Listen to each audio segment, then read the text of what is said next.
طب في سؤال، أنا سمعت حضرتك كذا مرة بتقول الصندوق الأسود للحقن المجهري، فإيه المقصود بالكلمة دي؟ الصندوق الاسود للحقن المجهري في القرآن ربنا سبحانه وتعالى بيقول ايه؟ ويعلم ما في الارحام. ويعلم ما في الارحام.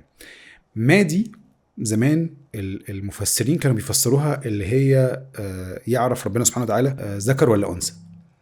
في الواقع يعني في الوقت اللي كان فيه التفسير للقرآن قال التفسير دوت علشان ما كانش فيه سونار ولا كان فيه، فما كانش حد بيعرف اللي في البطن ده ذكر ولا انثى الا ساعه الولاده. لكن دلوقتي بعد التقدم المذهل في الجيناتكس وفي الاجهزه بتاعه الموجات الصوتيه وخلافه، في تفاصيل كتير جدا جدا بتبقى معروفه عن الجنين قبل ما يتولد.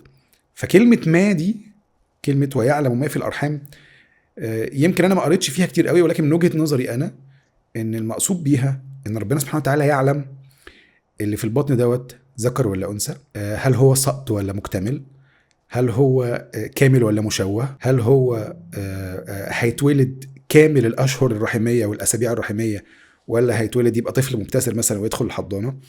ده غير التفاصيل التانية بقى اللي فيها شقي او سعيد وهو من اهل الجنه ولا من اهل النار. دي معنى كلمه ما تفسيرا. طيب نيجي بقى لقصه الصندوق الاسود ونسقطها على مساله الحقن المجهري. انا النهارده لما بعمل لمريضه حقن مجهري وانقل اجنه درجه اولى وعلى تجويف رحم ممتاز وبطنه رحم مثاليه وسن الزوجه 25 سنه وتحليل السائل المنوي بتاع الزوج فوق الممتاز، يعني ما عندهمش مشاكل خالص وما تحملش، هو ده معنى كلمه الصندوق الاسود.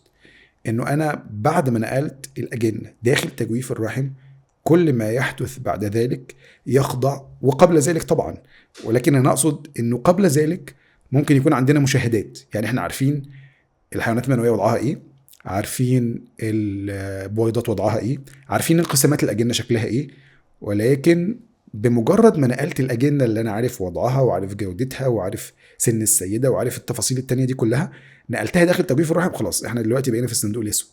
مفيش اي حد يعرف ايه اللي بيتم جوه، ومفيش اي حد يعرف ليه دي حملت وليه دي ما حملتش. فانا علشان كده بقول انه الصندوق الاسود دوت لو تم اكتشافه، لو تم علميا، وربنا سبحانه وتعالى ممكن يكشف لنا، ما هو مش معنى انه ربنا سبحانه وتعالى لسه ما كشف لناش هذه المنطقه انها مثلا منطقه محظوره، او احنا لو اكتشفناها هنخش في علم ربنا. ربنا سبحانه وتعالى بيكشف لنا اللي هو عاوز يكشفه لنا بالقدر اللي سبحانه وتعالى وبحمده يسمح بان هو يكشفه لنا.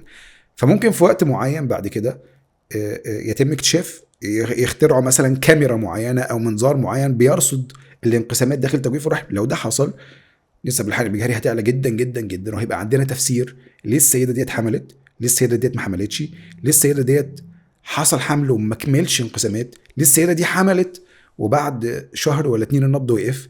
فده الصندوق الاسود بتاع الحقن المجهري، او الصندوق الاسود عموما في قصه اللي هو الرحم. اول ما دخلنا جوه الرحم ما بقيناش عارفين حاجه عن اللي بيحصل جوه.